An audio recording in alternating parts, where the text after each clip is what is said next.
কোটা আন্দোলন ঘিরে মৃত্যুর তালিকা নিয়ে বিভ্রান্তি, ৩৭ জনের নাম একাধিকবার। নীলফামারীতে সহিংসতার আগুনে পুড়েছে পুলিশ বক্স, সরকারি অফিস, ৪ মামলায় আটক ৫৮। এবং মৌসুমী বায়ুর প্রভাবে দেশজুড়ে বৃষ্টি, ৫ই আগস্টের পর আরও বাড়ার পূর্বাভাস।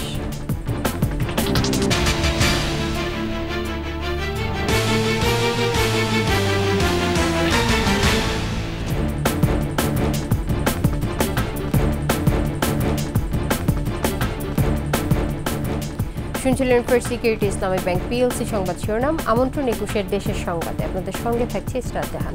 দর্শক, ২১ টেলিভিশনের সংবাদ একই সাথে সরাসরি দেখতে পাবেন আমাদের ফেসবুক পেজ www.facebook.com/2124 অনলাইনে। কোটা সংস্কার আন্দোলনকে কেন্দ্র করে সহিংসতায় ২৬৬ জন নিহত হওয়ার দাবি করেছেন বৈষম্য বিরোধী ছাত্র আন্দোলনের ৩ সমন্বয়ক। তাদের বানানো তালিকায় ৩৭ জনের নাম একাধিকবার ব্যবহার করা হয়েছে। এছাড়াও ৬৫ জনের নাম পরিচয় অজ্ঞাত হিসেবে উল্লেখ আছে। জামায়াত বিএনপির তালিকার সাথে বৈষম্য বিরোধী ছাত্র আন্দোলনের তালিকার হুবহু মিল রয়েছে। তালিকাটি তৈরিতে সহায়তা করে মার্কিন সংস্থা ন্যাশনাল এন্ডাউমেন্ট ফর ডেমোক্রেসি NUDর অর্থায়নে পরিচালিত সুইডেন ভিত্তিক অনলাইন পোর্টাল নেত্র নিউজের প্রধান সম্পাদক তাসনিম খলিল। মানিক শিকদারের রিপোর্ট। বিদেশে বসে সরকার বিরোধী প্রচারণা চালাচ্ছে তাসনিম খলিল। এই খলিলের পরামর্শেই কোটা সংস্কার আন্দোলনের ৩ সমন্বয়ক সাম্প্রতিক সহিংসতায় নিহতদের নামের তালিকা প্রকাশ করেছে। এ বিষয়ে ৩ সমন্বয়কের বক্তব্য বিএনপি জামায়াত তাদের অফিসিয়াল সাইটে প্রচার করেছে। আন্দোলনের কর্মসূচি প্রচারে বিএনপি জামায়াতের ওয়েবসাইট, ইউটিউব চ্যানেল ও ফেসবুক পেজ ব্যবহার হচ্ছে। শুরুতেই বলে দিই, রিমেম্বারিং আওয়ার হিরোজ কর্মসূচিটি অনলাইন এবং অফলাইন দুইটি কর্মসূচি আগামীকালকে পালিত হবে। কোটা সংস্কার আন্দোলনে নিহতদের তালিকা ৩২ জনের নাম ২ বার করে, ৫ জনের নাম ৩ বার করে উল্লেখ করা আছে। একই তালিকা বিএনপি জামায়াতও প্রকাশ করেছে। তালিকায় বর্ণনা অনুযায়ী একই ব্যক্তি যেখানে নিহত হন সেখানে একবার এবং হাসপাতাল ও মর্গের রিপোর্ট অনুযায়ী আরেকবার তাদের নাম তালিকায় উঠে এসেছে। তালিকায় নিহত ৬৫ জনের পরিচয় দেয়া হয়নি। নাম পরিচয়হীন ব্যক্তিদের এই তালিকা কোটা সংস্কার আন্দোলন কোথায় পেল তার উল্লেখ নেই কোথাও। বিশ্লেষকরা বলছেন, বিএনপি জামাত গুজব ছড়িয়ে মৃত্যুর সংখ্যা বাড়িয়ে সাধারণ মানুষের মধ্যে আতঙ্ক সৃষ্টি করতে চায়। এখন সময় এসছে সরকার বা পার্টি বা কোনো শুভ বুদ্ধি সম্পন্ন কোনো জনগণ একত্রিত হয়ে, তারা যারা মনে করে যে দেশের ধ্বংস হচ্ছে বা দেশ খারাপ হচ্ছে, তারা একত্রিত হয়ে সাইবার এই ব্যাপারটির বিরুদ্ধে দাঁড়াতে পারে বলে আমি মনে করি। এটা রাষ্ট্রের বিরুদ্ধে অত্যন্ত সুপরিকল্পিতভাবে প্রস্তুতি নিয়ে, দীর্ঘদিন প্রস্তুতি নিয়ে তার রাষ্ট্রের বিরুদ্ধে একটা যুদ্ধ ঘোষণা করেছে। অপপ্রচারকারীদের আইনের আওতায় আনার তাগিদ বিশ্লেষকদের। আমাদের নিরাপত্তা সংস্থা অনেক শক্তিশালী, কি নাই তাদের? মানিক শিকদার, ২১ টেলিভিশন, ঢাকা। এবারে জানবো সাম্প্রতিক নাশকতার আরও খবর। কোটা আন্দোলনকে কেন্দ্র করে নীলফামারীর সৈয়দপুরে পুড়িয়ে দেওয়া হয় পুলিশ বক্স, ভাঙচুর করা হয় রেলওয়ে পুলিশের অফিস সহ সরকারি স্থাপনা। দুর্বৃত্তরা একজন এসআইকে পিটিয়ে ছিনিয়ে নেয় ৬ রাউন্ড গুলি সহ একটি পিস্তল। এসব ঘটনায় ৪টি মামলা করেছে পুলিশ। আটক করা হয় ৫৮ জনকে। এমন অবস্থায় আন্দোলন সহিংসতা নয়, শান্তিপূর্ণ পরিবেশ চান খেটে খাওয়া সাধারণ মানুষ। নীলফামারীর প্রতিনিধি নূর আলম বাবুর তথ্য ও চিত্রে ডেস্ক রিপোর্ট। আন্দোলনের নামে ১৮ জুলাই নীলফামারীর সৈয়দপুরের ৫ মাথা মোড়ের পুলিশ বক্স সহ পুলিশের ৫টি মোটরসাইকেল পুড়িয়ে দেয় দুর্বৃত্তরা। তারা রেলওয়ে পুলিশ সুপারের কার্যালয়ের দরজা এবং মোড়ে থাকা বঙ্গবন্ধুর প্রতিকৃতি ভেঙে ফেলে। এক পুলিশকে পিটিয়ে ছিনিয়ে নেওয়া হয় ৬ রাউন্ড গুলি সহ একটি পিস্তল। এছাড়াও চৌরঙ্গি মোড়ের পুলিশ বক্স, ডিসি কার্যালয় ও বাংলো সহ সরকারি বেসরকারি স্থাপনায় হামলা ও ভাঙচুর করা হয়। এ সময় আহত হয় পুলিশ ও গণমাধ্যম কর্মী। এমন সহিংসতায় ক্ষুব্ধ স্থানীয়রা। ওই সময় তারা হঠাৎ করে অতর্কিতভাবে হামলা করে এবং যে আমরা ডিসি অফিসের ভিতরে ঢুকে যাওয়াতে তারা ইট পাথর নিক্ষেপ করে এবং আমার মাথাতে আঘাত পাওয়ার পরে আমার অনেক রক্তক্ষরণ হয়। ওদের সাথে কিছু দুর্বৃত্তকারী, কিছু জামাত বিএনপির লোক ছিল, আর যেটা আমি দেখছি এই পুলিশ বক্সটা জ্বালাই দিল। আর বঙ্গবন্ধুর মুরালটা যারা ভাঙছে তাদের বিচার যেন বাংলার মাটিতে হয়। আমরা দিন মজুর, আমার দিন মিলে দিন খাই, সেটা যদি বন্ধ হয়ে যাচ্ছে আমরা খাবো আসবো কীভাবে, খাবো কীভাবে? আমার সরকার সুস্থ মনে চলুক, শান্তি মনে চলুক, দেশ কোনো সৃষ্টি যদি না হয় এই পদ্ধতি আমরা মানিয়ে চলি। সহিংসতায় পুলিশের প্রায় 25 লাখ টাকার ক্ষতি হয়েছে। আটক করা হয় 58 নাশকতাকারী। সব মিলে আমাদের এই পর্যন্ত এই দুই জায়গাতে 4টি মামলা হয়েছে। একটি হলো সৈয়দপুর নীলফামারী থানাতে একটি মামলা, এবং এই মামলায় আমাদের অ্যারেস্ট আছে হলো 17 জন, আর নীলফামারী সৈয়দপুরে হয়েছে 3টি মামলা। এই 3টি মামলায় এই পর্যন্ত আমাদের অ্যারেস্ট হয়েছে হচ্ছে 41 জন। এই সর্বমোট আমাদের 58 জন অ্যারেস্ট আছে। এদিকে কয়েকদিনের সহিংসতায় কষ্টে কেটেছে দিনমজুর আর খেটে খাওয়া সাধারণ মানুষের। তাই আর আন্দোলন, সহিংসতা, আতঙ্ক নয়, শান্তি চায় তারা। আমরা এই যে রিক্সাওয়ালা ভ্যানওয়ালা কামাই করি পারি না, 2 মুঠ খাবার পারি না, আমরা এই নীলফামারী এলাকায় আমরা শান্তি চাই। আমরা বউ বাচ্চা নিয়ে এক বেলা খাচ্ছি, 2 বেলা না খেয়ে আসি, সেটা তো কেউ আমাদেরকে জিজ্ঞাসা করে নাই যে তোমরা খেয়ে আসো কি না খেয়ে আসো। হ্যাঁ, আমরা তো চাই সুখ আর শান্তি। Banashree Dolly, desk report, 21 television. Quota সংস্কার আন্দোলনের প্রধান দাবি পূরণ করে প্রজ্ঞাপন জারি করা হয়েছে। ফলে শিক্ষার্থীরা শ্রেণীকক্ষে ও পরীক্ষার হলে ফিরে যাবে এমন প্রত্যাশা জানিয়েছে আওয়ামী লীগ সাধারণ সম্পাদক ওবায়দুল কাদের। ধানমন্ডিতে আওয়ামী লীগ সভাপতির রাজনৈতিক কার্যালয়ে সংবাদ সম্মেলনে তিনি বলেন, শিক্ষার্থীরা শ্রেণীকক্ষে পরীক্ষার হলে ফিরে যাবে। তারা কারো অশুভ রাজনীতির ঢাল হিসেবে ব্যবহার হোক, এটা জাতি চায় না। তিনি বলেন, শিক্ষার্থীরা কোনোভাবেই সরকারের প্রতিপক্ষ নয়। আদালতের রায়ের পর সরকারের পক্ষ থেকে কোনো সময় ক্ষেপণ না করে এই প্রজ্ঞাপন জারি করা হয়েছে। তারপরও একটি মহল সরকার বনাম শিক্ষার্থী গেম খেলে ফায়দা লোটার অপচেষ্টা করছে। শিক্ষার্থীদের প্রধান দাবি যেহেতু পূরণ হয়েছে, সেহেতু আমরা বিশ্বাস করি শিক্ষার্থীরা শ্রেণীকক্ষে পরীক্ষার হলে ফিরে যাবে। তারা কারো অশুভ রাজনীতির ঢাল হিসেবে ব্যবহার হোক, এটা জাতি চায়। এদিকে দেশে বিভিন্ন স্থানে মিছিল ও সমাবেশ করেছে কোটা বিরোধী আন্দোলনকারীরা। চট্টগ্রামের আন্দরকিল্লা শাহী জামে মসজিদ থেকে জুমার নামাজ শেষে মিছিল বের করে বৈষম্য বিরোধী ছাত্র আন্দোলন। ঝিনাইদহে হয়েছে গণপদযাত্রা ও সমাবেশ। নরসিংদীতে বিক্ষোভ করেছে শিক্ষার্থী ও শিক্ষকরা। মিছিল হয়েছে সিরাজগঞ্জে। কিশোরগঞ্জ সহ দেশের অন্যান্য স্থানেও মিছিল করেছে শিক্ষার্থীরা।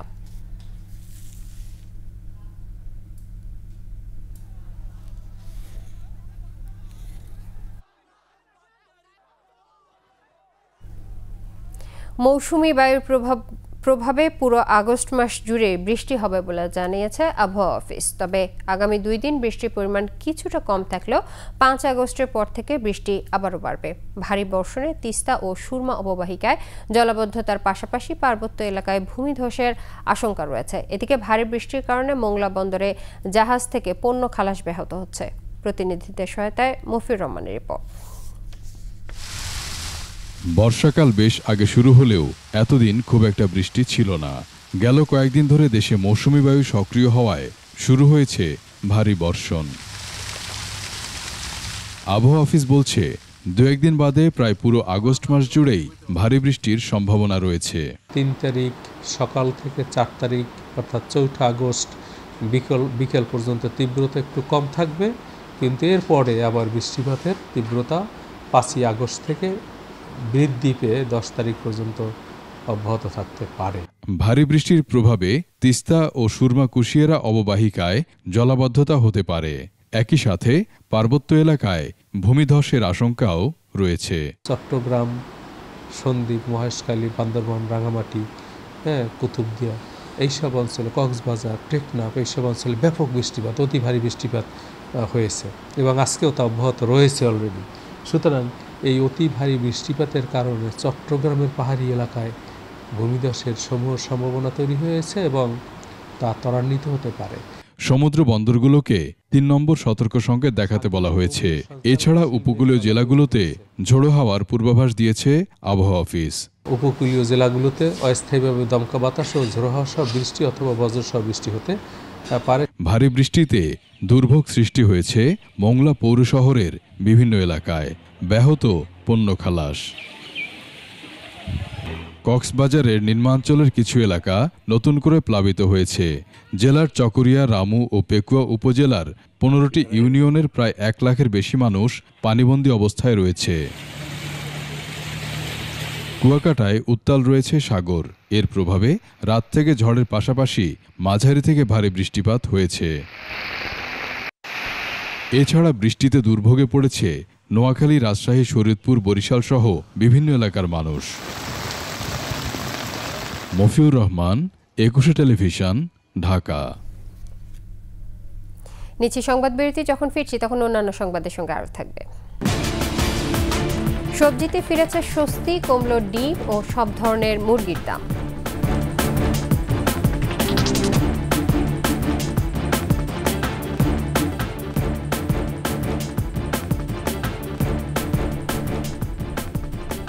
আবার আমন্ত্রণ, দেখছেন একুশের দেশের সংবাদ।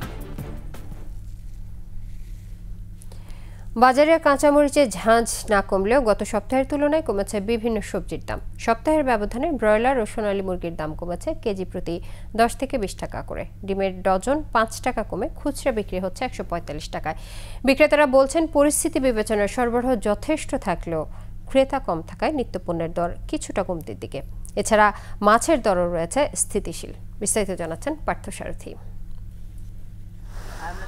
কোটা আন্দোলনকে কেন্দ্র করে চলমান পরিস্থিতিতে বাজার অস্থিতিশীল হয়ে ওঠার আশঙ্কা থাকলেও সে প্রভাব দেখা যায়নি। সবজির বাজারে ফিরেছে স্বস্তি।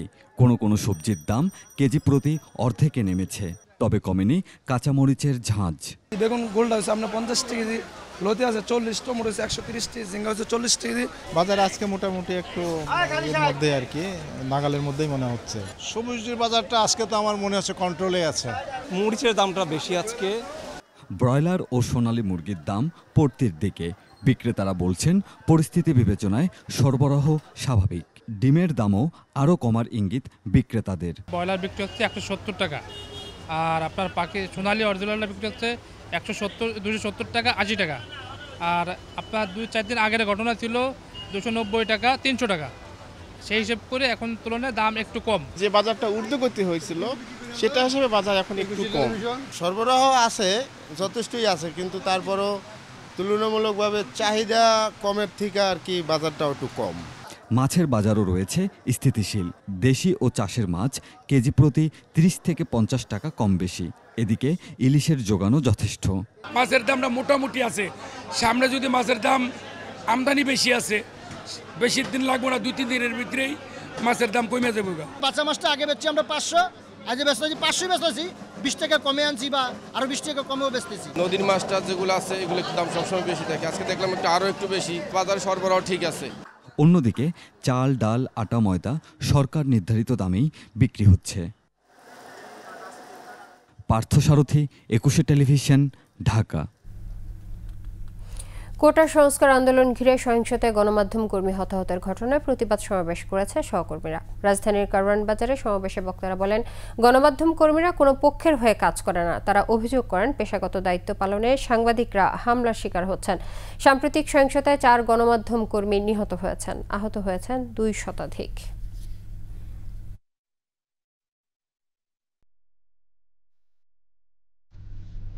শোকাবহ আগস্ট।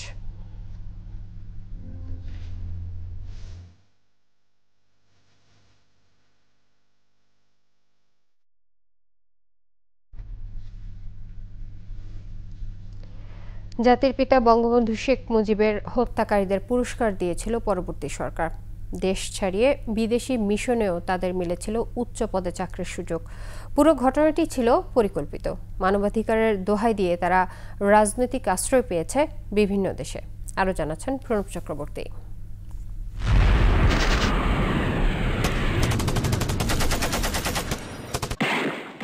মুক্তিযুদ্ধ যদি হয় প্রথম বিপ্লব, তাহলে বঙ্গবন্ধু শেখ মুজিবের দ্বিতীয় বিপ্লব ছিল স্বাধীনতার পর সোনার বাংলা গড়ার প্রত্যয়।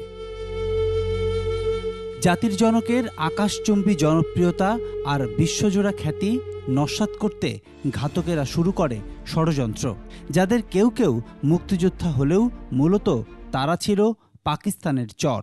যারা বঙ্গবন্ধু হত্যাকাণ্ডের সাথে জড়িত ছিল সরাসরি স্বীকৃত, বলতে গেলে স্বীকৃত, তারা মনে করছে আমরা বিরাট একটা কাজ করেছি। ওরা আবার ইলেকশনের নাম করে তাদেরকে মেম্বার অফ পার্লামেন্টও বানায়। এখন এই যে ঘটনাগুলো ঘটলো 1981 সালে জিয়াউর রহমান যখন খুন হলো, তখন কি সে তার যা কিছু করার পেয়েছিল? পায়নি। কজন ঘাতকের নাম সামনে এলেও সিদ্ধান্ত দেয়া পিছনের চরিত্রগুলোর তালিকা বেশ দীর্ঘ। সরাসরি মুখোশ উন্মোচনের পরও রাষ্ট্র বাহবা দিয়েছে হত্যাকারীদের। রাষ্ট্রীয় পৃষ্ঠপোষকতায় রাষ্ট্রদূত করে খুনিদের পাঠানো হয়েছিল বিভিন্ন দেশে। বঙ্গবন্ধুকে হত্যা শুধু পরিকল্পিতই নয়, ঘটনার বীজ দেশ বিদেশে বিস্তৃত।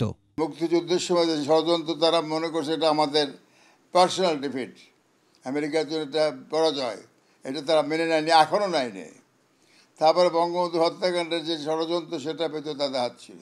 ইতিহাসে কোনো দেশে সামরিক অভ্যুত্থানের পরে সেই দেশের যে ক্ষমতাশীল, সে যেই হোক, জাতির পিতা হোক আর তার রাষ্ট্রনায়ক হোক, তাদেরকে হত্যা করার পরে তাদের বিচার হবে না অন্যায় করে, সেটা কিন্তু এই দেশে হয়েছে। আমাদেরকে যারা মানবাধিকারের উপরে যারা বিরাট বড় বড় লেকচার দেয়, তাদের উচিত হয় জিজ্ঞেস করা, তোমরা কী করে তাদেরকে মেম্বার অফ পার্লামেন্ট বানাবে, কী করে তোমরা তাদেরকে রাষ্ট্রদূত বানিয়েছিলে, এবং তারা সেটার দায়বদ্ধতা স্বীকার করে না কেন? আমাদের নিজেদের উপর স্থির বিশ্বাস রাখতে হবে এবং এই বিশ্বাসের মাধ্যমে আমাদের এগোতে হবে। ঘাতকদের দোসররা এখনও সোচ্চার, তাই বীজ ধ্বংসের দাবি মুক্তিযুদ্ধের সপক্ষের শক্তির। প্রণব চক্রবর্তী, 21 টেলিভিশন, ঢাকা। আবার নিচ্ছি সংবাদ বিরতি। যখন ফিরছি তখন অন্যান্য সংবাদের সঙ্গে আরও থাকবে। পৃথক সড়ক দুর্ঘটনায় 3 জেলায় 7 জনের মৃত্যু, আহত অন্তত 8 জন।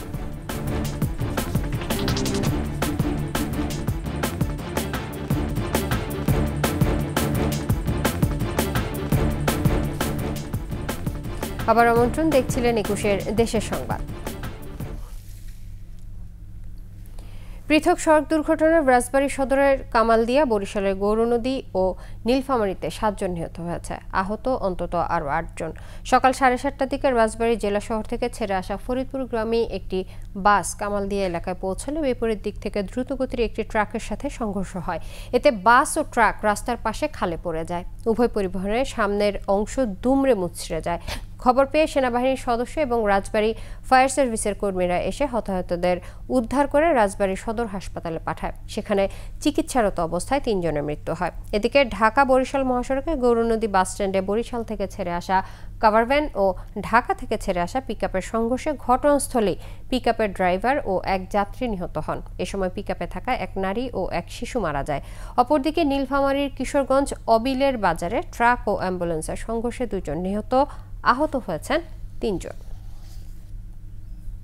এবারে চট্টগ্রাম সংবাদ।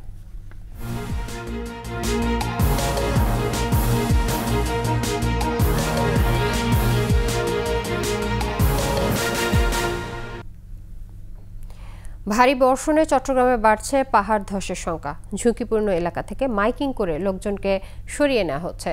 চট্টগ্রামে কয়েকদিন ধরে টানা বৃষ্টিপাত হচ্ছে, এতে পাহাড়ের মাটি নরম হয়ে ভূমিধসের আশঙ্কা দেখা দিয়েছে। গত 15 বছরে চট্টগ্রামে পাহাড় ধসের ঘটনায় 3 শতাধিক মানুষ নিহত হয়। তাই জানমালের ক্ষয়ক্ষতি এড়াতে ঝুঁকিপূর্ণ পাহাড় থেকে বাসিন্দাদের সরিয়ে নিচ্ছে স্থানীয় প্রশাসন। রাঙামাটিতে স্ত্রী ও শাশুড়িকে খুনের অভিযোগে আটক হয়েছেন স্বামী বিল্লাল হোসেন। বিয়ের পর স্বামীর সাথে বনিবনা না হলে মাস 2 আগে মায়ের বাড়ি চলে যায় স্ত্রী ফাতেমা। পরে ফাতেমা স্বামীর ঘরে যেতে রাজি না হয় স্থানীয়দের উপস্থিতিতে বিবাহ বিচ্ছেদ হয় তাদের। গেল বৃহস্পতিবার দিবাগত রাত 3টার দিকে বিল্লাল হোসেন ঘরের পেছনের মাটি খুঁড়ে ঘুমন্ত অবস্থায় স্ত্রী ফাতেমা আক্তার ও তার শাশুড়ি আয়েশা খাতুনকে ধারালো অস্ত্র দিয়ে হত্যা করেন বলে অভিযোগ উঠেছে।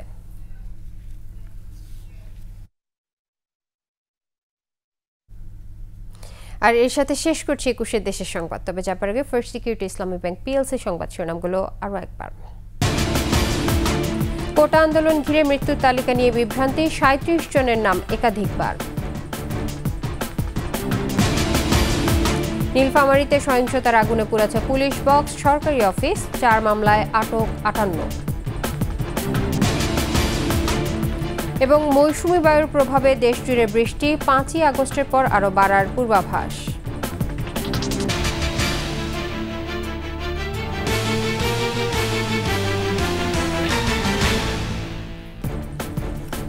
সর্বশেষ সংবাদ জানতে ডায়াল করুন 2021 নম্বরে, আর ভিজিট করুন 21-tv.com এই ওয়েবসাইটে। এছাড়াও ফেসবুকে ভিজিট করতে পারেন www.facebook.com/2124 অনলাইনে। এতক্ষণ সঙ্গে থাকার জন্য ধন্যবাদ। পরবর্তী সংবাদ সন্ধ্যা ৭টায় দেখার আমন্ত্রণ রইল। 21-এর সাথেই থাকুন।